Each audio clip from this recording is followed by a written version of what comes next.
ეს რო იცოდეთ, კარგა სევდიანი ამბავია, იმიტომ რომ თუფაკი და ნოტარიუს B.I.G მეგობრები იყვნენ. ერთმანეთი გაიცნეს 1993 წელს, როდესაც მაშინ ჯერ კიდევ დამწყები რეპერი კრისტოფერ უოლასი, იგივე ბიგი სმოლსი, იგივე ნოტარიუს B.I.G ჩაფრინდა ლოს-ანჯელესში. ჯერ ერთი სინგლი არის მაგისი გამოსული, Party and Bullshit, რომელიც გარკვეულ წრეებში იციან, მაგრამ ისე არ არის, რომ საქვეყნოდ ცნობილი იყოს და ჩაფრენამდე თავის დილერს ადგილზე მიწყავდა, თხოვა რომ მგონი თუფაკს იცნობ შენო და იქნება დამაჯახო, იმიტომ რომ მაგრამ ევასებაო. დილერმა გადასცა ეს ინფორმაცია თუფაკს, რომელმაც თქვა რომ ვინ არისო, ვინ ჩამოდისო, იმედის მომცემი ბიჭიაო, მომავალი ბიჭიაო, ნოტარიუს B.I.G ქვიაო, უთხრა დილერმა და ამან თქვა რა სლაპარაკობო, Party and Bullshit მაგ ჩართული დღე და ღამეო, გიждდებიო მაგ ტრეკზეო, შერატონში იყო გაჩერებული ბიგი თავის ხალხთან ერთად. თუფაკმა მიაკითხა თავისი შავი ჯიპ ჩეროკით, გვერდით მოისვა, ბიგი, ეგრევე ბლანტი გადააწოდა, დანარჩენი ამაც ასტავი მეორე მანქანაში ჩასხდნენ და ჯერ ქალაქი აჩვენა, მერე წაიყვანა თავისთან სახლში. რო შევიდნენ, გავიდა მეორე ოთახში, გამოიტანა ერთი დიდი პარკი მოსაწევი, დაყარა იქა, აბა ბიჭებო შეაკეთეთო თქვენიცითო. მოწიეს, მერე კიდე გავიდა სხვა ოთახში, გამოიტანა უზარმაზარი ბრეზენტის პარკი. გადმოცალა ესე მაგიდაზე, იარაღი იყო. 25-მდე იარაღი, დატენილი არ იყო და ამათ შეხედეს, ვარა მაგარი რაღაცაო და გავიდნენ ეზოში და ომობანოს თამაში დაიწყეს. თავიდან ეს რო წავიკითხე, რამდენიმე ადგილას ვნახე და პირველად არ დავიჯერე, რომ მეთქე ძალიან გამოგონილ რაღაცას გავს და არა, სანდო ხალხი ყვება, ვინც იქ იყო. და მე მივხვდი, რომ არაფერი განსაკუთრებულად დაუჯერებელი არ არის, იმიტომ რომ ამ დროს ბიგი არის 20 წლის. თუფაკი არის, მას 11 თვით უფროსია, ცოტა მეტით, ორივენი ტყუპები არიან, თუმცა გავსი რაღაცა გაინტერესებს. მოკლედ პატარები არიან, რა ლამის თინეიჯერები და თან ბიგის ხალხი მცა ყავს, თან ჩაყვანილი, ეგენი პირდაპირ გაგებით თინეიჯერები არიან 15-16 წლის. ამიტომ რა გასაკვირია, რომ გავიდნენ უკან და ომობანა ითამაშეს და ვითომ განგსტერები იყვნენ და ეგ განგსტერობანას თამაში იყო, ბოლოს რაც შეიწირავს ერთსაც და მეორესაც, მაგრამ მაგამდე ჯერ შორს ავართ. ამ შუა თამაში თუფაკი დატყდა და ცოტა ხანში გამოყოთავი და შემოდით ბიჭებო, სტეიკები შეუწავს ყველასთვის, კარტოფილიც იყო და წვენები გაჩითა. დასხდნენ ჭამეს, მერე გადმოსხდნენ მეორე მაგიდასთან და ფრისტაილი შეუბერეს. ყველა ვინც იქ იყო და ვინც ამ ამბავს იხსენებს, ამბობენ რომ იყო ჯადოსნური საღამო და ამ ორს რო უყურებდით, თუ აი ეგრევე მივხვდით, რომ ტიპები დაძმაკასდნენ ადგილზეო. მაგრა გაუგეს ერთმანეთს, ჩაიხუტეს ერთმანეთი. აი ახლობით წელიწადნახევრის მერე სამკვდრო სასიცოცხლო მტრები იყვნენ ერთმანეთისა. როგორ მოხდა? ამ ვიდეოში მაგ ამბავს გიყვებით. ოღონდ ჯერ 2 წამით უკან გადავახვიოთ და გეტყვით ერთიც და მეორეც ამ მომენტამდე რითი მოვიდა, რა ტრაექტორიები ქონდა. თინეიჯერობიდან კრისტოფერ უოლეს გამოსდიოდა რეპი. ანუ აი შეეძლო რა დაიბადა მაგნიჭით ტიპი. ოღონდ თვითონ რაღაც არ წარმოედგინა, რომ აქედან კარიერა შეიძლებოდა რომ გაეკეთებინა. თვითონ ეგონა რომ უნდა მდგარიყო კუთხეში, თავის უბანში, ბედფორდ სტაივესენდში, რომელიც წინა სერიაში სტუესანტად მოიხსენიე, იმიტომ რომ ჩემს ახალგაზრდობაში სიგარეტი იყო, სტუესანტს ვეძახოდით ხოლმე და რაღაც აღარ გადავამოწმე, როგორ გამოითქმებოდა, მაგრამ ეგ გვერდით იყოს ან გასართობად რეპავდა, ყველამ გარშემო უბანში იცოდა, რომ ტიპი იყო ძალიან ნიჭიერი, თავის თავს ეგრე ძალიან სერიოზულად არ აღიქვამდა. რო შევადაროთ ვინმე აი როკის ტიპს, ნოტარიუს B.I.G, იქნება ალბათ უპრიანი, რომ რავი აი, ვინ თქვა, ფრედი მერკური, არა, ჯიმი ჰენდრიქსი იქნება. სწორი, იმიტომ რომ ახლა გიტარაზე ბევრი უკრავს, მაგრამ ჰენდრიქსს ჰქონდა, რომ აი სხვანაირად ხელში რო იჭერდა, გეგონება იმასთან ერთად დაიბადა და მაგისტვის იყო შექმნილი. ჩვენ კრისტოფერიც ეგეთი ტიპი იყო, რა სუნთქვის კონტროლი, ფლოუ, რანაირად შეეძლო, აქცენტების დასმა, გაკეთება, თავიდანვე ძალიან კარგად გამოსდიოდა. ოღონდ კიდევ ერთხელ თვითონ არ მიყოლია ამ საქმეს სხვებმა უბიძგეს. ჯერ იყო და უბნელი DJ იყო, რომელმაც უთხრა სოდოა უბრალოდ რომ ეს რო დაიკარგოს, რა ჩემნიჭი გაქო, პატარა რაღაცა ჩაწერის საშუალება მაქვს და ჩააწერინა ტრეკი. შემდეგ ეს ტრეკი ამ ტიპმა გაუგზავნა სხვა DJ-ს, ამჯერად უფრო საპატივცემულო ტიპს. ნიუ-იორკელი იმ დროს ძალიან ცნობილი რეპერის Big Daddy Kane-ის DJ იყო, რომელმაც ეს რომ მოისმინა, თქვა რომ ეს ძალიან მაგარიაო, აუდიო გაასწორა, აი რაღაცეები შეცვალა და გაუგზავნა თავის ნაცნობ ჟურნალისტს, რომელმაც შემდეგ ამათ შესახებ ინფორმაცია, ძირითადად Notarius B.I.G-ის შესახებ გამოაქვეყნა ჟურნალ Source-ში, ეგეთი სვეტი იყო unsigned hype, ტიპები, რომლებიც ჯერ label-ზე არ არიან არსად და აბა, ნახეთ, მომავალი მათია. შემდეგ ვიღაც ტიპებმა ეს ნახეს სტატია და დაუკავშირდნენ იმ დროს კარიერის ტრამპლინზე აღმავალ მენეჯერს Uptown Records-ში, Sean Combs, იგივე Puff Daddy-ს. ეხლა დღევანდელი გადმოსახედიდან ძალიან ადვილია, რომ აჰეითო დიდი, როგორც მერე დაირქვა და მაშინდელი გადმოსახედიდანაც ადვილი იყო, იმიტომ რომ ყოველთვის იყო ნაგავი პიროვნება, საზიზღარი ტიპი იყო, დავესესხები ივერიას, ორჯუჯას და იყო დიდთან პატარა და პატარასთან დიდი, აუტანელი, ამბიციური, ქვეშევრდომებს სუდათ ექცეოდა, როგორც მერე გაირკვა, ამას წინათ სექსუალური მოძალადი ყოფილა, მაგრამ ამ ყველაფრის მიღმა არ უნდა დაგვაუწყდეს, რომ საქმის კეთება იცოდა კარგად. ანუ ეგრე არ იყო, რომ მარტო ცუდი კაცი იყო. ცუდი კაციც იყო, მაგრამ საქმესაც აკეთებდა. იმ ხრივ, რომ ტიპი იყო ინტერნი თავიდან Uptown Records-ში და რამდენიმე თვეში აი ესე კარიერულ კიბეზე წაიწია წინ და ძალიან ბევრი საქმე გააკეთა. იქ პირველ რიგში გააკეთა რა, რომ ფაქტობრივად მაგისი შექმნილია hip-hop soul-ი. ანუ Uptown Records-ში იყო მაშინ ჯოდესი და Mary J. Blige, ორივე soul მომღერლები იყვნენ და ამან იმიჯი შეუცვალა და ორივეს ცოტა ქუჩის ესთეტიკა მიცადა, ნუ მაგრა გაამართლა. ანუ რას აკეთებდა, რა ვთქვათ, პროდიუსერს რო ამბობენ ხოლმე, ბევრ რამეს შეიძლება ნიშნავდეს და ეს ტიპი იყო, აი, მენეჯერი, პრომოუტერი, იმპრესარიო. ანუ თვითონაც უნდა ხოლმე გარეპვა და მუსიკის კეთება, მაგრამ იყო აბსოლუტურად უნიჭო მაგ ამბავში, თუმცა ეს ვერ ხვდებოდა, მაგრამ აი ის რომ რაღაცა არტისტი შეექმნა, ეგ გამოსდიოდა კარგად. და შეხვდა ბიგის და უთხრა რომ შენო გაქცე ვარსკვლავათო. იმან ოკეიო, თავიდან თლათ არ დაიჯერა, გააგრძელა ბედსთაის კუთხეში კრეკის გაყიდვა, მაგრამ ნელ-ნელა რაღაცა დაუახლოვდა Puff-ის, იმიტომ რომ მიხვდა რომ ტიპი ამაზე ზრუნავდა. ანუ ის შემთხვევით კი არ დაწინაურდა რამდენიმე თვის განმავლობაში, დღე და ღამე მუშაობდა. ოღონდ აუტანელი კაცი იყო და ამიტომ მალევე Uptown Records-დან გამოუშვეს. იმიტომ რომ თანამშრომლებმა თქვეს რომ აი ეს ტიპი მოგვაშორეთ თავიდან ამასთან ერთად ყოფნა არის შეუძლებელიო. Puff Daddy რო წამოვიდა, ჩამოაყალიბა თავისი ხმისჩამწერი კომპანია Bad Boy Records და ბიგიც გამოყვა. რაც ნიშნავს რომ არ ახლო ურთიერთობა ჰქონდათ რა. და აქვე Puff-ი არის 23 წლის ამ დროს, ანუ არ გეგონოთ რომ რაღაც დიდი კაცი არის. ლაწირაკები არიან ყველანი. ცალკე წამოვიდნენ, ამ დროს პირველი სინგლი აქვს ჩაწერილი, როგორც უკვე ვთქვი, Party and Bullshit, რომელიც იყო რაღაც იმ დროს პოპულარული ფილმის საუნდტრეკი, პატარა სახელი გაითქვა ბიგი, მაგრამ ჯერ მაინც არავინ არ არის. აი, ამ დროს ჩავიდა ლოს-ანჯელესში და გაიცნო Tupac Shakur. Yo, then Puff put him on the Mary J. Blige Real Love remix. Actions speak louder than words. He was like, all right, I ain't just sitting here telling you that. Here, you know what I'm saying? Like, look, I'm gonna let you know it's real. You know, he was really investing in Big at that time because he knew what we knew. This nigga is special, dog. ეხლა ჩვენს Tupac-ზეც თქვათ, რითი მოვიდა აქამდე, ამ დროს აგარი უკვე ვარსკვლავი.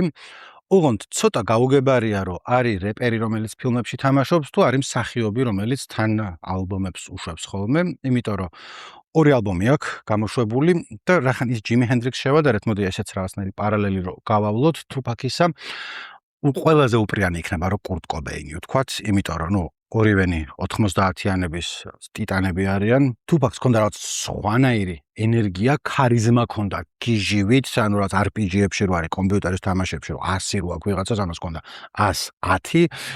იყო ამბის მთხრობელი, კარგი, შეეძლო რომ რაღაცა ქუჩაზე თავის ენაზე მოეყოლა, რა ხდება და ჰქონდა ემპათიის გრძნობა, იმიტომ რომ პერსონაჟებს მაგისას დაინახავდი, ვიზეც რეპავდა, გული შეგტკიოდა, შენც როგორც მას შესტკიოდა. და კობეინის არ იყოს, მაგასაც ყავდა დემონები, რომელიც თან ტანჯავდა თვითონ, თან განადგურებისკენ უბიძგებდა, მაგრამ ამავე დროს გარშემო მსმენელისთვის რაც მომხიბლავი ნაწილობრივ ეგ იყო.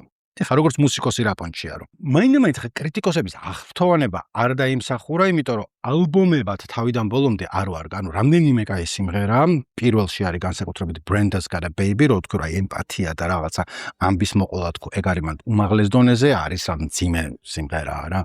Teenager გოგოზე, რომელიც დაფეხმძიმდა, მერე ბავშვი მოიშორა, ესეთი არის. არ დაგავიწყდება როცა მოისმენ.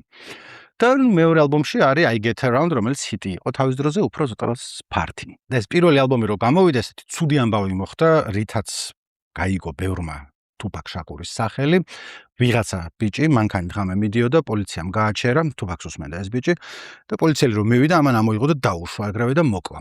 და შემდეგ სასამართლოზე ამისი ადვოკატები ამბობდნენ, რომ ეს დროებით თავს ვეღარ აკონტროლებდა, იმიტომ რომ Tupac-ს რო უსმენდა, იმდანაც შევიდა ამის მუსიკაში, რომ აი ამან უბეძგა პოლიციის მკვლელობისკენ, რაც ახლა აბსოლუტური აბსურდია, მაგრამ მაშინ ისეთი დრო იყო, რომ მორალური პანიკა ჰქონდათ ამერიკაში განგსტერებთან დაკავშირებით და Dan Quayle ვიცე-პრეზიდენტი იყო, იმან ილაპარაკა საჯაროდ, რომ ეს Tupac-ის ნაირები უნდა გაჩერდნენ, ეს შეუძლებელია. აქვე ისიც უნდა ვთქვათ, რომ იმ დროს მეინსტრიმული მედია განგსტერებად მოიხსენიებდა Tupac-ს, რომელიც არ იყო მაინდა-მაინც, ანუ უფრო დღევანდელი გაგებით conscious რეპერები ქვიათ ხოლმე, რომლებიც ლაპარაკობენ აი უბანზე და გაჭირვებაზე და ცოტა განგსტა პერსონაც ჰქონდა და thug life-იც იყო, მაგრამ ისიც იყო და ესეც იყო, ანუ ცალსახად განგსტერები მაშინ არ იყო.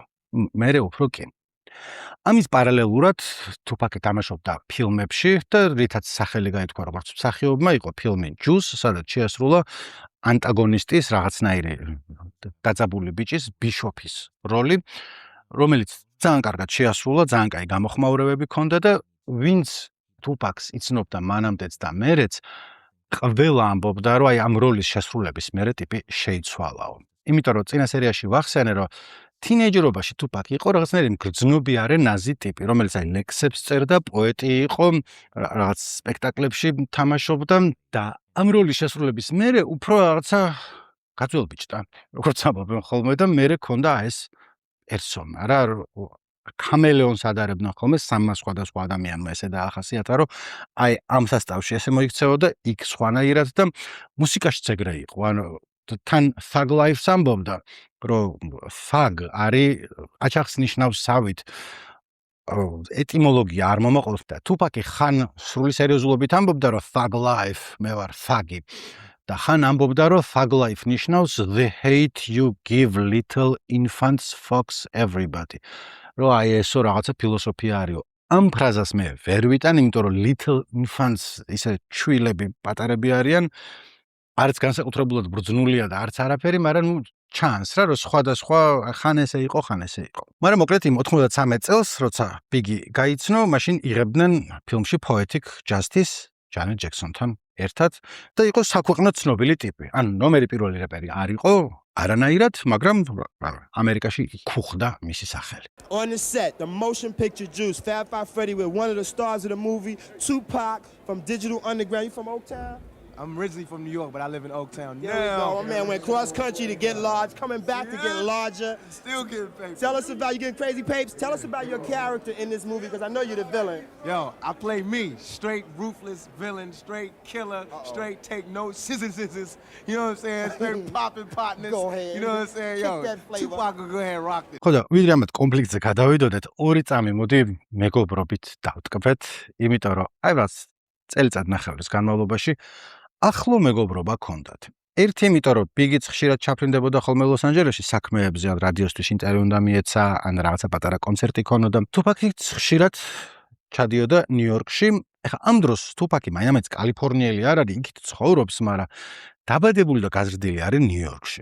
მისი პირველი მეტსახელი რაც დაერქვა იყო MC ნიუ-იორკი. ბოლო კლასებში სწავლობდა ბალტიმორში. და მე ხა ამ დროს 1-2 წელია რაც კალიფორნიაში ცხოვრობს და ისიც ოუკლენდში ძირითადად, რომელიც ახლა კალიფორნიაა, მაგრამ ლოს-ანჯელესთან 6 საათი არის მანქანით, ახლოს არ არის.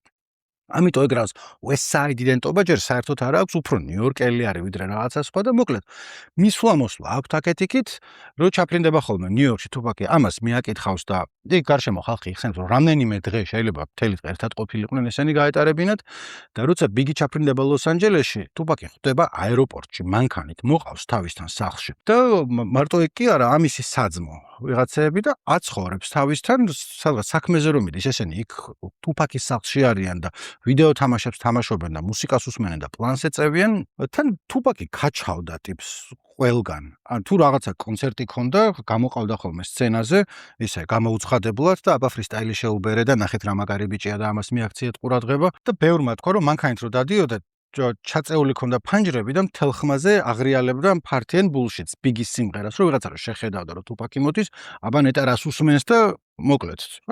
პრომოუტერი იყო მაგისი, ასე ვთქვათ რა. და მეგობრობაში ისიც ეხმარებოდათ, რომ ძალიან განსხვავებული ტიპები იყვნენ. თუპაკი იყო ენერგიული, ძალიან სულ აპარაკობდა, ოთახში შემოვა და რაღაცა ის ფილმი ვნახე, ის წიგნი წავიკითხე, ნახე რა ხდება და ბიგი არა. ბიგი ზის თავისთვის დივანზე, ესე იყურება და რაღაც მერე თესლხუმრობას იტყვის და თუპაკი კვდება სიცილით. ანუ აი ეგეთი ტიპები იყვნენ. და ის არ მინდა რომ შორიდან ფსიქოანალიზი დავიწყო ვიღაცის ბიგის ამ შემთხვევაში, მაგრამ მაინც დავიწყებ, იმიტომ რომ ძალიან ზედაპირზე არის. ბიგი არის უმამოდ გაზრდილი და რავი, აი ჩანს რომ ოდნავ თავზე უფროსზე ტიპს რო ნახავდა, რომელიც მაგაზე რაღაც შეფობას აიღებდა, ამასაც მაგრა უყარდებოდა ხოლმე. ფაფისეც ეგრე იყო, რომელიც აი 2 წელს არის მაგაზე უფროსი. და თუპაქსეც იმდენად რომ ერთხელ თუპაკს თხოვა რომ შენ ხო არ იქნებიო ჩემი მენეჯერიო, არ ვიციო ხა ის რასისამსო. ფაფიო და თუპაკ მოთხრა არაო, დარჩიო ფაფისთანო, ეგო შენო ვარსკვლავად გაქცევსო. და მართლაც და აქცია. იმიტომ რომ ვიდრე ესენი ძმაკაცობენ, ნოტარიუსის საქმე კარგად მიდის. ფაფი მიშოვა რაღაცა ფული, ბლომად, გამოვიდა პირველი სინგლი, ჯუსი 1994 წელს, აგვისტოში და ეგრევე გახდა უდიდესი ჰიტი. რაც ძალიან გასაგებია, იმიტომ რომ ჯუსი დღეს ბევრის აზრით, ჩემი აზრითაც არის ალბათ ერთ-ერთი ყველაზე მაგარი ჰიპ-ჰოპ სიმღერა საერთოდ. ტოპ 3-ში შევიყვანდი შეიძლება პირველ ადგილზეც.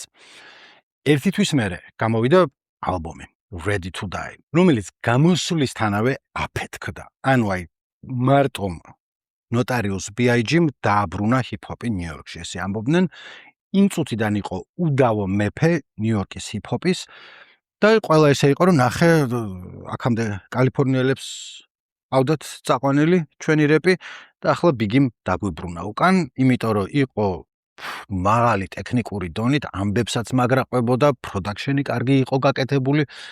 ერთ თვეში ტიპი გახდა აბსოლუტური სუპერვარსკვლავი, გაყიდვები იყო ძალიან მაგარი, ანუ კარგად გაიყიდა, პოპულარული ალბომი იყო, მაგრამ ამასთან კრიტიკოსებმა ძალიან მაგრა შეაფასეს და დღემდე მიიჩნევა, რომ არის ერთ-ერთი საუკეთესო ალბომი, რაც ოდესმე ვინმე ჩაუწერია ჰიპ-ჰოპის კუთხით. The entire legend of Biggie Smalls as it was built off of this one album and the singles and the videos and the differences in what Bad Boy was doing versus what anybody else had. Like Biggie was the one guy, and maybe it was because he was kind of ugly, right?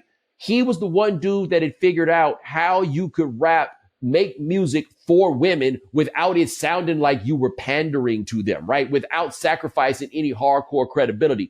აი ამ ამბავში იყო ჩვენი Notorious B.I.G 1994 წლის ნოემბერში, როდესაც მისი და თუპაკ შაკურის გზები უეცრად გაიხლიჩა და ერთმანეთს დააპირისპირა განგებამ. რა მოხდა?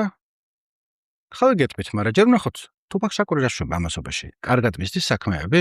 კარგად არ მისდის საქმეები. იმიტომ რომ მიუხედავად იმისა, რომ არის გლობალური celebrity ნიუ-იორკში ჩადის ხოლმე ახალი ფილმის გადასაღებად, მაგრამ ცოტა არ იყოს თავის მტერია ეს ჩვენი თუპაკ შაკური, იმიტომ რომ იქ დაუმეგობრდა ეგეთ ტიპს, განგსტერს, Haitian Jack, ჰაიტელი ჯეკი, ესე მოიხსენიებ, მაგაზე უფროსი ტიპია, არის აი კაი ჩაცმარო ევასება, ნამდვილი განგსტერი არის, ანუ კრიმინალი არის ტიპი, მაგრამ მოქცევა იცის, ლაპარაკი იცის და თუპაკს ეკეთები ევასებოდა და იმასთან ერთად დადიოდა სულ და ხან ჰაიტელ ჯეკთან ერთად გაიჩნდებოდა და ხან მის თანამზრახველთან, რომელსაც ჯიმი ჰენჩმენი ერქვა და ჰენჩმენი თანამზრახველია ქართულად. ესენი ფულს შოულობდნენ ეს კრიმინალები, მანამდე ნარკოტიკების გაყიდვით, მაგრამ ეხა იყვნენ ჩართულნი რაღაცნაირ შანტაჟის თუ გამოძალვის თუ რაღაცა სქემებში. ცოტა ხანი დადიოდა მადონასთან ერთად, ანუ ჰაიტელი ჯეკი და მადონა ნაშობდნენ, იმდენად რომ მადონამ თავისი 36 დაბადების დღე მაიამიში რო გადაიხადა, იქ რა ჯანივერსაჩე იყო ჩასული და ამ ჰაიტელ ჯეკთან ერთად იყო. ცოტა ხანში ვისთან ერთად გაიჩნდა მადონამ? დიახ, თუპაკ შაკურთან ერთად და ამის გამო ცოტა დაეძაბათ ურთიერთობა ამ ჰაიტელ ჯეკს და თუპაკს, მაგრამ რეალურად მაგის გამო იმდენად არა, როგორც ეს Haitian Jack იყო უსიამოვნო კაცი და ნამდვილად არ მეგობრობდა თუპაკთან. მერე მოხდა ინციდენტი, რომლის აღწერაც ახლა ძალიან მიჭირს, ამიტომ ზოგადად ვიტყვი, ანუ თუპაკს ბრალი დაედო სექსუალურ ძალადობაში, ჯგუფურში მონაწილეობაში ერთ ქალის წინააღმდეგ, რომელიც ჰაიტელი ჯეკისგან გაიცნო. როგორც წესი, ახლა რადგან ეს არის ძალიან ფაქიზი თემა და რო ჩაუღრმავდე 45 წუთი მარტო მაგაზე უნდა ვილაპარაკო, აი რა ესე გადავახტები და ვიტყვი რომ ყველანაირი სექსუალური ძალადობის შემთხვევა სერიოზულად უნდა იქნას აღქმული ცხადია. ამ კონკრეტულ შემთხვევაში ჩნდებოდა უამრავი კითხვის ნიშანი იმასთან დაკავშირებით რომ ვინ რა ჩვენება როდის რა დროს მისცა.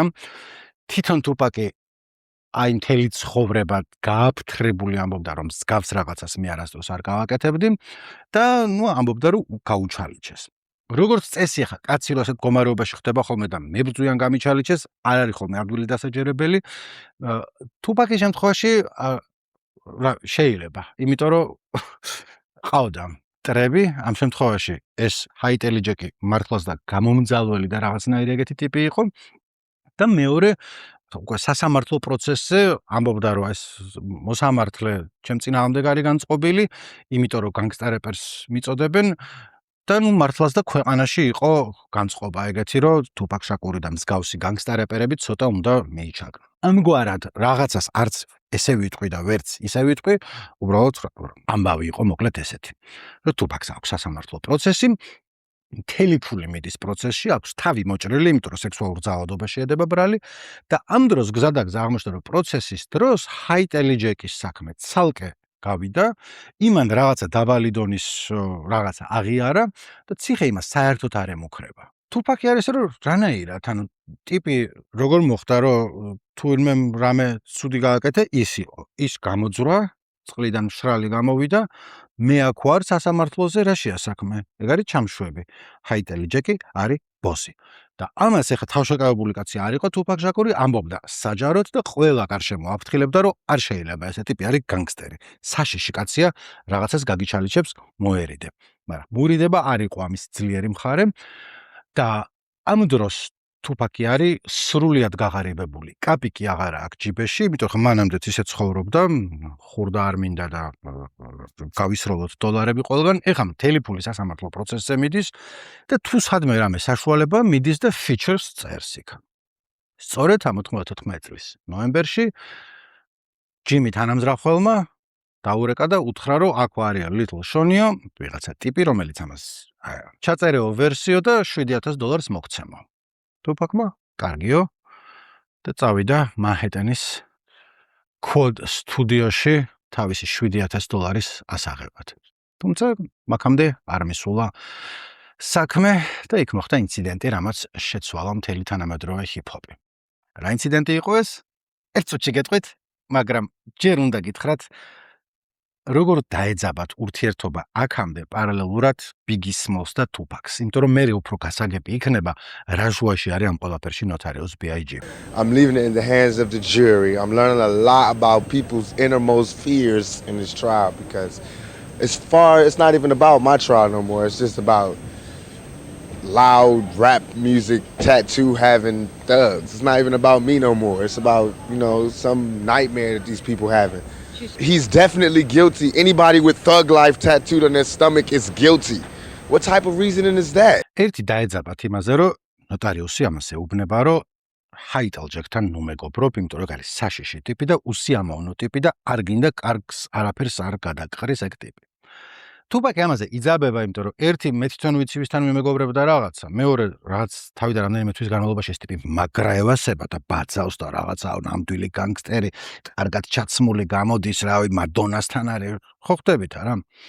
და ამავე დროს ისიც აქვს, რომ ჰაიტელ ჯეკთან და ჯიმი ჰენჩმენთან თქვენ bad boys-ი რომ მეგობრობთ, კაი პონტია, ეკითხებოდა. ესენი ამბობენ, რომ არ მეგობრობთ, საქმიანი ურთიერთობა გვაქვს, მაგრამ იმედიც არ გვავასება და ცოტა არ იყოს ჩვენს გვეშენია მაგ ტიპების და შენც ნუ იქნები ძალიან ახლოსო. მაგრამ ტუპაკი აიჭრა მაგაზე. მეორე იყო ის, რომ სასამართლო პროცესების დროს ტუპაკი არის. ხო ხდებით რანაირი ტიპია, რომ ჩემი მეგობარი ჩემ გვერდზე უნდა იყოს. მაგრამ ფაქტები ეუბნება ნოტარიუსს, რომ ტიპს ბრალად დება სექსუალური ხასიათის დანაშაული.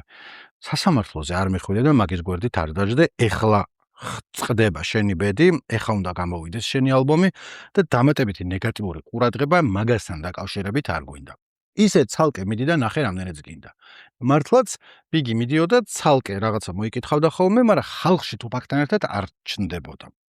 რაზეც თუპაკი იძაბებოდა და აქ არის ორივე სიგასაგები, ერთი ფაფი მართალი იყო როგორც მენეჯერი, რომ მართლა ჯობდა რომ არ მისულიყო მაგ დროს სასამართლო პროცესზე, მაგრამ თუპაკი იყო მართალი იმ პონჩი, რომ თვითონ თუპაკი მივიდოდა. და მე როდესაც უკვე ეს Ready to Die გამოვიდა, ამათ შორის ძალთა ბალანსი შეიცვალა ეგრევე. ანუ უცებ ნოტარიუს B.I.G. იქცა უფრო ცნობილ რეპერად, უფრო პოპულარულად და უფრო დაფასებულად, ვიდრე თუპაკ შაკური. ეს რამდენიმე თვეში შეიცვლება კიდე, მაგრამ ამ წუთას ეგრეა. რომ ტიპი ნიუ-იორკის თავზე არის მოქცეული, ამერიკის თავზე არის მოქცეული, ყველა მაგას აქებს. თუპაკს კიდე $7,000 საშოვნელად უწევს, რომ შუაღამეს მივიდეს ხმისჩამწერ სტუდიაში Little Sean-თან, რომელიც დასან აცად არ აგდებს იმას. ამას რატო ამბობ, რომ ამ Little Sean-თან ორი ინტერვიუ მაქვს მოსმენილი და ყვება, რომ რაც ორჯერ ნახეო თუპაკიო მანამდეო და მანქანაში ერთად ვიშხედითო და ხმა არ გამცაო მთელი იმის განმავლობაში, გამარჯობა არ უთქვამს და ნახვამდის ტიპს არაფრად არ აგდებდა. ეხა მიდის, რომ მაგას $7,000 გამოართვას და ცოტა არ იყოს დაბოღმილი არის ცხოვრებაზე. რამდენჯერმე აქ თუპაკს ნათქვამი, რომ აი მაგრა გამიწყდაო ნოტარიუსმაო, რომ თავისი ალბომის მადლობებში ვარ მიმაწერაო, იმიტომ რომ ბევრი მაქვს მაგისთვის გაკეთებულიო. აი ეგ დინამიკაც არის რა. ხო და ეხა უკვე მზადა ვართ, რომ მოვისმინოთ რა მოხდა 1994 წლის 30 ნოემბერს მანჰეტენში მდებარე Quad სტუდიაში, რომელიც არის კორპუსი მრავალსართულიანი, სადაც არის უამრავი სხვადასხვა ხმისჩამწერი სტუდია. ერთ-ერთ სართულზე Junior Mafia მიწერს თავის რაღაც სიმღერას. იქ არიან ყველანი, Biggie იქ არის, Puffy იქ არის და Lil Sizzy ვახსენე რამდენჯერმე ის იხსენებს, რომ აივანზე გამოვედით მე და ერთი ტიპი მოსაწევად. მოსაწევი შიგნითაც ბევრი იყო, მაგრამ ცალკე გვინდოდა ყოფნაო და რაც ერთმანეთს ეუბნებით, რომ ბიჭო, გონი გამოგვდის ცხოვრებაში ტუზი დაგვეცა, ნახე ჩვენი Biggie ქაჩავს. ეგ წაგვიყვანს თან ზევით სიმაღლეებისკენ. ეს არის 16 წლის მაშინ თუ რაღაცა ეგეთი. და აი უნდან ვიყურებით და ვხედავთ, რომ ქვევით მოდის თუპაკი ვიღაც ამდენიმე ტიპთან ერთად. თუპაკი ვიცანით, იმიტომ რომ ბანდანა ეკეთა თავზე, როგორც ყოველთვის და ხელებს უქნევთ, რომ თუპაკ აქ ავართ. იმან ამოგხედავ, შიგნით შევედიო და ვეუბნებიო ნოტარიუსს, რომ თუპაკია მოსულიო და იმან მე მოსული ჩადი და ამოიყვანა შეჩემო. მოგვენატრაო ძმაო. მაგრამ ამასობაში თუპაკი და მისი თანხლები პირები, მათ შორის მისი უახლოესი მეგობარი სტრეჩი, შევიდნენ ლიფტთან სამი ტიპი დგას, რომლებმაც ამოიღეს იარაღები, ამათ დაადეს და უთხრეს, რომ ეხლავე დაწექით ძირს და ძვირფასეულობა მოგვეცით, რაც აგვაქვს. ამ წუთას რა მოხდა ზუსტად ფლად ბოლომდე არ ვიცით. ერთი ვერსიით თუპაკი წვდა ერთ-ერთის პისტოლეტს და იმან 5 ტყვია დაახალა. მეორე ვერსიით თუპაკმა, რომელსაც თვითონ ჰქონდა იარაღი, თან ამოღება დაიწყო, ამ დროს გაუვარდა ერთი ტყვია და საზარდულში თვითონ მოირტყა და მეორე ტიპმა 4 ტყვია დაახალა აქ. ასეა თუ ისე 5 ტყვია მოხვედრილი თუპაკი ძირს აგდია, გასისხლულია. მისი საუკეთესო მეგობარი სტრეჩი რო უთხრეს, რომ დაწექითო, ეგრევე დაწვა, იმიტომ იმას არავინ არ შეხებია.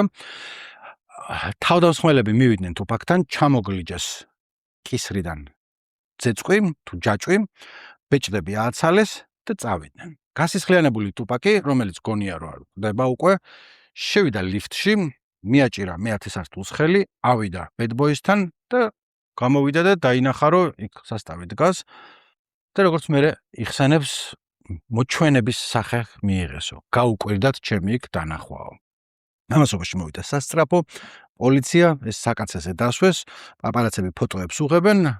თუპაკმა როგორც ჩვევია, ესე გონია რომ ყვდება, მაგრამ ფეხზე კიდია. შუათითი აჩვენას უყალას, წაიყვანეს საავადმყოფოში. სადაც 24 საათზე ნაკლები დაყო, აღმოჩნდა რომ განსაკუთრებულად საშიში ჭრილობები არ აქვს, მაგრამ გადარჩება. მერე მალევე წავიდა ციხეში, იმიტომ რომ მანამდე გირაოთი იყო გამოსული და ციხეში ელოდება განაჩენს. ან წინასწარ პატიმრობაშია რაიკერის ციხეში. და აქ რაიკერში ზის და რაც ფიქრობს, რომ ეხა რა მოხდა ჩემს თავს. საერთოდ რა მოხდა. ვიდრე თუპაკი ამას ფიქრობთ, მე გეტყვით, მოდი ზედმეტი მიკი მოკების გარაშე ზუსტად რა მოხდა იმ დღეს. On crime and violence this hour, the subject is Tupac Shakur, rapper, actor, court defendant, and now shooting victim. Shortly after midnight, 12:25 a.m. on Wednesday morning, Tupac Shakur was shot 5 times in the lobby of this Manhattan building right behind me. The gunmen who remain at large also made off with $40,000 worth of jewelry. Shakur's lawyers who are downtown awaiting the jury's verdict on sexual assault charges against Tupac say the shooting looks like a setup and smells like a setup. პირველ რიგში ეს არ იყო თუპაკის მკვლელობის ან დაჭრის მცდელობა. მცდელობა იყო, რომ დაეჩმორებინათ თუპაკი და გაეძარცვათ. ის რო ხა ამან იარაღი ამოიღონ, იმის იარაღზე გაიწია, არ იყო ჩაფიქრებული. ეგ ვიცით, პირველ რიგში თავიდანვე ვიცოდით, იმიტომ რომ მოკლა როს დავმოდათ, მოკლავდნენ, ძირსეგდო იქა და ერთ პირას დაამატებდა ადამიანი. მეორე არ პირდაპირ ესწროდნენ, რა საჭირო იყო ჯერ ძარცვის ინსცენირება. ინსცენირება არ ყოფილა. ვინქნა ესა, ანუ ეს შემთხვევით მოხდნენ იქ მძარცველები, არაცხადია. პირველ რიგში, Little Shonta რომ მიდიოდა $7,000 გამო ვერსის ჩასაწერად, ვინ შეუთანხმდა ამას? ვის ქონდა მასთან სატელეფონო საუბრები, ვისთან ქონდა ჭყუბი წინა დღეს ტელეფონზე, იმიტომ რომ Jimmy Henchman-მა თანამზრახველმა უთხრა რომ მოდიო ფულს მოგცემო, მე დაურეკა და უთხრა რომ ეხლა ხვალ ვერ მოგცემ ფულს ზეგ მოგცემო, ამან უთხრა ბიჭო შიგ ხო არა გაქო, ფული მჭირდება დღესვეო, იმან დარეკა და თქვა რომ მოდი დღესვე მოგცემო. Jimmy Henchman იყო ამ საქმეში ჩარეული ყველა ვარიანტში. რა უნდა Jimmy Henchman-ს? თუპაკისგან რა და ჰაიტელ ჯეკთან ერთად ეს რო დადიოდა და ჰაიტელი ჯეკი პოზიაო და ჩამშვებიაო ამ ორს უნდა რომ ამისთვის ჭკუა ესწავლებინათ. ეხლა შეიძლება გაგიჩნდეთ შეკითხვა რომ Notorious B.I.G. რა შუაშია. დღევანდელი გადმოსახედიდან Notorious B.I.G. იყო საერთოდ არაფერ შუაში. ამას ამბობს სულ ყველა მათ შორის თუპაკის მეგობრები. ანუ თუპაკი ამბობდა ამან კარგად იცის რომ ეს ჰაიტელი ჯეკის და Jimmy Henchman-ის მოწყობილია. მეც ყოველთვის მაგათ სახელს ახსენებდა. ბოლომდე სიმღერებში ამბობს რომ ერთი ცით და მეორეც არიან პოზები და ჩამშვებები. ამათ რატო მოუწყვეს? ამათ არ მოუწყვეს, თუპაკი ამბობს რომ მაგათ იცოდნენ და არ გამაფრთხილეს. იცოდნენ კია Notorious-მა ალბათ ნამდვილად არ იცოდა. ფაქტებზე კიდე შეიძლება იყოს კითხვის ნიშნები, იმიტომ რომ ამ ამბის შესახებ ზუსტად ამბები ვიცით, იმიტომ რომ 2011 წელს ტიპმა Dexter Isaac-მა, რომელიც ციხეში იჯდა ამ დროს, თქვა რომ მე ვიყავი ერთ-ერთი იმ სამი ტიპიდან, ვინც თუპაკს ესროლა, იმიტომ რომ Jimmy Henchman-მა მომცა $2,500 პლუს რა ძვირფასეულობასაც წავიღებდი, ისიც მე დამრჩებოდა, რომ გამეძარცვა თუპაკიო. და ისეთი დეტალები აქ მოყოლილი, რომ უმეტესობას ჯერა რომ მართალს ამბობს. თუმცა ამას იქით კიდე ბევრ რაღაცას ამბობს, რაშიც შეიძლება ეჭვის შეტანა. იმიტომ რომ უბადო ქონა მაგ დროს მის ჯილი და ალაპარაკდა, იმიტომ რომ Jimmy Henchman-მა თქვა მაგაზე რომ ეგო ჩამშვებიაო და ამან მე ვარ ჩამშვებიო და იქვე ჩაუშვა შენ Jimmy რომ მაგან შემიკვეთა მე თუპაკის ძარცვაო. მოკლედ Dexter Isaac-ი ფაფის სახელს ახსენებს, არ ამბობს რომ იცოდაო, მაგრამ აბა კითხეთ მას, რაღაც ცოტა ბუნდოვნად ლაპარაკობს, მაგრამ საქმე იმაშია, რომ მას მე ვთქვა თუპაკის ხალხი ნაპოლეონი ერთი აუთლოდან ერთ-ერთი ტიპი არის, ამბობს რომ ფაფი და ბიგიო მაშინ ran New York-ო. ეგენიო უყურავდნენ ნიუ-იორკსო და რა პონტში არ იცოდნენ მაგათ უბანში რაღაცა რო ხდებოდაო. და რა პონტში არ იცოდნენ და ნიუ-იორკის ესაც კრიმინალური დაყოფა და განგსტერული ცხოვრება ძალიან განსხვავდება კალიფორნიულისგან.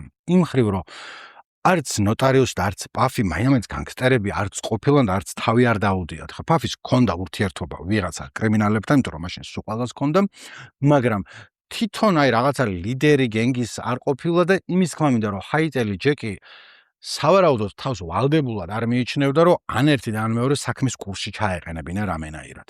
მაგრამ ეხლა თუპაკის მხრიდან შევხედოთ რომ ტიპი ჯერ არის ისე ჯოჯოხეთში სასამართლო პროცესი აქვს რაღაც საშინელი რაღაცის გამო მერე უცებ დაჭრეს საავადმყოფოშია ციხეში გადაიყვანეს ეგრევე სადაც მარტო ზის და იპოღმება და ფიქრობს რომ რა ხდება ჩემ თავს ვინ მიჩალიჩებს რატო ვინ იყო კიდე იქ ჩართული და პირველი ვინც ახსენდება არის სტრეჩი თავის ძმაკაცი რომელიც მაგასთან ერთად იყო და რომელიც დაუჭრელი გადარჩა მაგ ამბავში და ეს სტრეჩი არის უახლოესი მეგობარი მაგისი და აი იქ ფიქრობს რომ პირველ რიგში ვინც ჩამიშვა ვინც იყო შეკრული თავდასხმელებთან იყო სტრეჩი ოღ ჩათავახი ეგა რატო არ მოხდა ტყვია მაგას რატო არ ესავლეს მე რატომ ესროლეს იმიტომ რომ ეგ შეკრული იყო მაგათთან ეხლა სტრეჩი იყო თუ არა იმათთან შეკრული არ ვიცით Dexter Isaac ამბობს რომ იყო მაგრამ მაგისი არ ჯერა მაინდა-მაინც არავის იმიტომ რომ გარდა იმისა რომ რაღაცებს მართალს ამბობს ბევრს იტყუება და იმის მერე ვერც გავიგებთ იმიტომ რომ სტრეჩი ზუსტად 1 წლის თავზე ამ ძარცვიდან მოკლეს ამასთან არ იყო დაკავშირებული მაგრამ იმ ტიპს სახელი გაუწყდა ბოლომდე რომ დავიცვათ რომ ზუსტად ვიცით რომ არ იყო შეკრული არც ეგრეა საქმე, მაგრამ არც რამე სამხილი არსებობს ტრეჩის წინააღმდეგ, მოდი ასე ვთქვათ, ისეთი რომ ცალსახად თქვა რომ ტიპმა თავის ძმაკაცი გაწირა. ეხა კიდე ფიქრობს ეს რომ ნახე ავედი ლიფტით იქ და ისინი ძალიან რაღაც უცნაურად დაბნეულად მიყურებდნენ. ეს bad boys ხალხი, რატომ მიყურებდნენ ესე დაბნეულად? რაღაცა იცოდნენ მაგ ჩათლახებმა, გაუკვირდათ ჩემი იქ დანახვა. მე ნახე როგორ განვითარდა მოვლენები, რომ 95 წლის იანვარში ამასთან შემოვიდა ჟურნალისტი, ჟურნალ Vibe-დან და ჩაწერა ინტერვიუ Tupac-თან. ეს ზის ამ რაღაცა ციხის ტანსაცმელში და არის მაგარი გაჭედილი, თან ტორმუზი ამას არა აქვს და რაღაცა ფილტრი, ლაპარაკობს ყველაფერს და ამბობს რომ ეგენი იყვნენ, მგონია რომ Puffy-სთან და Biggie-სთან იყო შეთანხმებული და მაგათ იცოდნენ და გადაწყვიტეს რომ არ გავეფრთხილებინეთ. და ჟურნალისტი წავიდა. Tupac-ი ცოტა შემცვარია ამის მერე რომ ეგრე დარწმუნებითაც არ იცის რა. მაგრამ პრობლემა ის არის რომ ჟურნალისტი წავიდა, მაგრამ სტატია გამოდის ინტერვიუ 2-3 თვის მერე. ამასობაში Bad Boys ხალხმა, ანუ ჯერ საერთოდ არ იციან რომ Tupac-ი მაგათზე ეჭვიანობს. მერე ხმები მიუვიდათ რომ ციხეშიო დადის ტიპი და რაღაცა თქვენკენ იშვერს თიცო და Puffy თქვა რომ მოიცა მივალ და ველაპარაკებიო ხო ვაფშე არ გვაწყობს რომ მაგანები ელაპარაკოსო. მივიდა ციხეში, Tupac შეხვდა და უთხრა რომ ბუზიცა შადილი ვიყო, ანუ აი ყველაფერს გეფიცებიო ჩვენო, არაფერს შუაში არა ვართო. არაფერს შუაში არა ვართო და როგორც მე Puffy ყვება რომ წამოვედი კმაყოფილი ვიყავიო რომ დავალაგეო ყველაფერიო რა, რომ ანუ აუხსენი ძმას რომ არაფერს შუაში ჩვენ არა ვართო. გავიდა რამდენიმე კვირა და Tupac-ს უკვე მიუსაჯეს სასჯელი და წინასწარი პატიმრობიდან გადაყავთ ამ საბკრობილეში. ტერმინოლოგიაში არ შემამიდაოთ, არ ვიცი ზუსტად რა არის, მაგრამ მიუსაჯეს წელიწადი და 5 თვე მინიმუმი და მაქსიმუმი 4 წელიწად ნახევარი. და გადაიყვანეს უკვე რაღაც შრომაგასწორების კი არა მაქსიმალური უსაფრთხოების ციხეში. Clinton Correctional Facility. ერთი კვირის მერე იქ რო გადაიყვანეს, გამოვიდა Notorious B.I.G-ს სინგლი Big Papa, რომელიც არაფერი, მაგრამ B-side ამ სინგლის არის Hushacho. ვინგესროლა. და ციხეში Tupac-ს ეუბნებიო რომ ბიჭო ესენი დაქცინია. Hushacho ვიზე არის? ცხადი არის შენზე არის. შენ გესროლეს და ისინი ამბობენ რომ bad boy shot-ო. ეს ფიქრობს რომ ეგ გაველები. ეგ ჩათლახი Puffy მოსული იყო თვალებში მიყურებდა, მეუბნებოდა რომ ჩვენ არაფერს შუაში არა ვართ, კუტანი ჯვარი დაიფიცა და აი ნახე რას მიჩალიჩებნანო. აუ მაგათ რა ოღონდ აქედან გავიდე და ნახავთ მაგათ რა დღე დაადგებაო. ეხა Bad Boys მხრიდან რა ხდება? რატო გამოუშვეს საერთოდ ეს სინგლი? პირველ რიგში Tupac-მაც იცის და ამათაც იციან და სულ ყველამ რომ ეს სიმღერა არის დაწერილი და ჩაწერილი თვეებით ადრე, ვიდრე Tupac-ს ესროდნენ. წესით Mary J. Blige-ის ალბომში უნდა შესულიყო, მერე გადაამუშავეს, ეხლა გამოუშვეს. მოკლედ მანამდეა დაწერილი სიმღერა და ცხადია რომ Tupac-ზე არ არის. უბრალოდ დაემთხვა ამას. რატო დაამთხვიეს? რატო და როგორც თქმა უნდა არ გვიფიქრია მაგაზე. ანუ ამათ ბოლომდე Bad Boys-მა არ იციან რომ Tupac-ი ამათ ადებს ხელს. ანუ იციან რომ რაღაცა ხმები მოსდით, მაგრამ ისე რომ რაღაც bad boy killer იქნება ცოტა ხანში, მაგაზე არ უფიქრიათ, თორე ალბათ არის ამდენ. ანუ დაიძაბა ვითარება, ხო? ამასობაში ის ჟურნალი გამოვიდა, სადაც ინტერვიუში უკვე ღიად წაიკითხა მთელმა ამერიკამ, რომ Tupac-ი იმათ ადებს ხელს და დაძაბულობამ გგონია რომ Pix მიაღწია, მაგრამ ჯერ არ მიუღწევია, Pix შემდეგ სერიაში მიაღწევს. ამასობაში კიდე რა ხდება, რომ გამოვიდა Tupac Shakur-ის ალბომი, რომელიც მანამდე არის ჩაწერილი, მაგრამ ნუ ციხეშია, როცა გამოვიდა, Me Against the World. რომელიც არის ასევე ჰიპ-ჰოპის ისტორიაში ერთ-ერთი საუკეთესო ალბომი, განსხვავებით პირველი ორი ამ Tupacalypse Now-სგან ეს არის კარგი პროდაქშენით, კარგად შეკრული, Tupac-ი არის გაზრდილი როგორც რეპერი, როგორც მუსიკოსი, არის რაღაცნაირი ინტროსპექტიული, როგორც ამბობდნენ, ემოციური, ძალიან პირადული. მოკლედ, ძალიან მაგარი ალბომია, რომელიც ეგრევე ბილბორდების სათავეში მოექცა. მე მგონი პირველი ალბომია, რომლის შემსრულებელი ციხეში იყო, როცა ეს ნომერი პირველი ალბომი გახდა. და უკვე არის ესაც hottest rapper in the USA. ყველა Tupac-ს ელაპარაკობს, ყველგან ის არის, ან Dear Mama არის ჩართული, ან Me Against the World, ხალხი ამაზე გიждდება.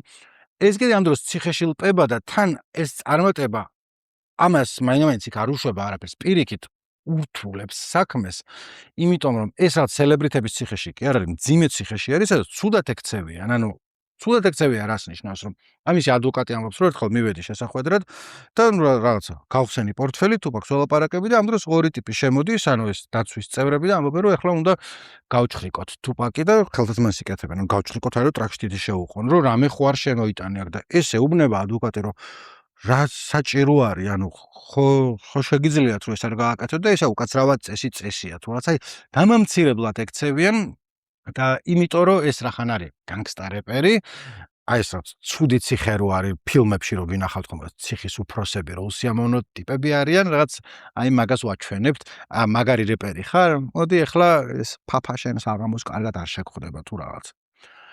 ეს ჩვენი თუფაკი არის ჯოჯოხეთში, ზის არის აბსოლუტურად დაბოღმილი და მენტალურად თლად კარგად არ არის.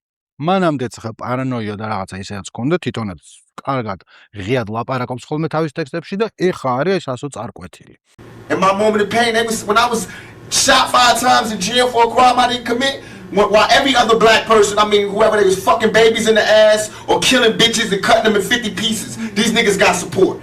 I go to jail for a crime everybody know I did not commit, get shot 5 times. What that showed me, remember this lack of a conscience when I come out.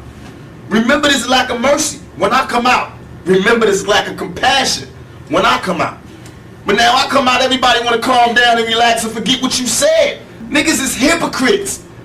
You read why I gave my whole soul to you motherfuckers and said, yo, I'm through. I just want to chill. I just want to live life. And motherfuckers took shots from every direction. So, okay, you want to see some macho shit? I'm the most macho nigga out here. I thought you niggas knew. I'm the most thuggish nigga out here. თან ეხლა რა მოხდა იმის გასაგებად, ისიც უნდა ვიცოდეთ, რომ ამისი საქმე არის სააპელაციოზე შეტანილი, ანუ კიდევ უნდა განიხილოს სასამართლომ და მანამდე შეუძლია რომ გირაოთი გამოვიდეს. ოღონდ გირაო არის დაწესებული $1,400,000, რომელიც ამაზე არ აქვს საერთოდ. ამისი ლეიბლი ინტერსკოპი ამ ფულს არ იხდის, იმიტომ რომ კი მაგრა უნდათ რომ თავიანთი ეხლა სუპერ ვარსკვლავი რეპერი გარეთ იყოს, მაგრამ ისედაც ყველა მაგათ ეჭუბება ამ რაღაც განგსტა რეპის გამო და სექსუალურ ძალადობაში მსჯავრდებულს ფული გადაუხადე, ანუ მაგას ერიდებიან რა. და მოკლედ ეს ყება ციხეში, ამ დროს იღება კარი შეხვედრაზე. ეძახიან, ეს გამოდის და ეგზის შუგნაითი, რომელიც ეუბნება, რომ ხვალ გადავიხდი $1,400,000, შენ უბრალოდ მოაწერე ხელი, რომ death row-ზე გადმოდიხარ, ჩვენი არტისტი ხდები და სამ ალბომს გაგვიკეთებ. დანარჩენი პირობები, მოდი აქ ჩამოვწეროთ, ხელსაყრელზე რაღაცა პირობები ჩამოწერე, რომელსაც დიდი მნიშვნელობა არ ჰქონდა თუფაკისთვის, რომ ლიჟბეკიდან გამოსულიყო და ყველაფერზე ხელის მომწერი იყო. შუგნაითი მერე ყოველთვის მიიწერდა ხოლმე, რომ მე მოვისროლე ჯიბიდან $1,500,000, რეალურად სავარაუდოდ ინტერსკოპმა მიცა, ოღონდ ამისი სახელით რო ყოფილიყო ყველაფერი, იმიტომ რომ შუგნაითს ეკიდა ვინ რა სიტყოდა მაგაზე, კიდევ უფრო ბევრი ქონდა გაკეთებული, ვიდრე მაგაზე ლაპარაკობდნენ. რამდენიმე დღეში გაიღო ციხის კარები, თუფაკი გამოვიდა, ელოდება ლიმუზინი, ჩაჯდა ლიმუზინში, შუგნაითმა მიაწოდა ბლანთი, აბა ნაპას დაარტყი ძმაო, ჰენესი დაუსხა და ეგრევე წავიდნენ აეროპორტში. აეროპორტში ელოდება თამათ კერძო თვითმფრინავი, ჩასვეს თუფაკი, კიდევ ერთი ჰენესი მიაწოდეს და გაფრინდნენ ლოს-ანჯელესში. დაფრინდნენ აეროპორტში და ეუბნებიან თუფაკს, რომ წავიდეთ სასტუმროში, ან თუ გინდა სახლში წაგიყვანთ, რა გინდა გავაკეთოთ და ეს პასუხობს, რომ არა. წამიყვანეთ სტუდიაში. ისინი ეუბნებიან, რომ ეხლა გამოხვედეთ ციხიდან, რამდენიმე საათის წინ შუაღამე უკვე გადასულია. ხო არ გნებავთ ბატონო შაკურ, რომ დაისვენოთ და მერე წამობრძანდეთ სტუდიაში. თუფაკი ამბობს, რომ არა. მე უკვე დავისვენე დიდი ხნის განმავლობაში და ეხლა მოვიდა ბრძოლის დრო. მივიდნენ სტუდიაში, შევიდა ეგრევე, ჯოინტ შეიტანა თან, დაიჭირა მიკროფონი ხელში და ეგრევე I won't deny it, I'm a straight rider, you don't wanna fuck with me, police dabadabadam bim pum ambitions as a rider. ერთ-ერთი ყველაზე ცნობილი და კარგი სიმღერა თუფაკ შაკურისა დაიწყო ჩაწერა აი რამდენიმე საათის მერე რაც ციხიდან იყო გამოსული. ნუ მანამდე ქონა ტექსტი დაწერილი, მაგრამ არა აქვს მნიშვნელობა. იმავე საღამოს მიაყოლა I ain't made it. და მერე აეგრე იყო რა, რომ რამდენიმე კვირის განმავლობაში არ გამოდიოდა სტუდიიდან, იყო აი ასკალებოდა ენერგია, ბოხმა და ბრაზი, ამბობდა რომ მაგათ აი ხანახეთ რა ვქნა და გააკეთა კიდევაც. ასე დაიწყო და გახურდა ეგრეთ წოდებული East Coast versus West Coast დაპირისპირება. თუმცა როგორც შემდეგ სერიაში ვნახავთ, ეს ძალიან არასწორი ტერმინია. აღმოსავლეთ სანაპირო დასავლეთს არ დაპირისპირებია, მაგრამ, როგორ მოხდა? რა და რანაირად ასე დაახლოებით 10 დღეში გეტყვით მანამდე. გამოიწერეთ არხი, დონაციის ლინკი ქვევით არის. I won't deny it, I'm a straight rider, you don't wanna fuck with me,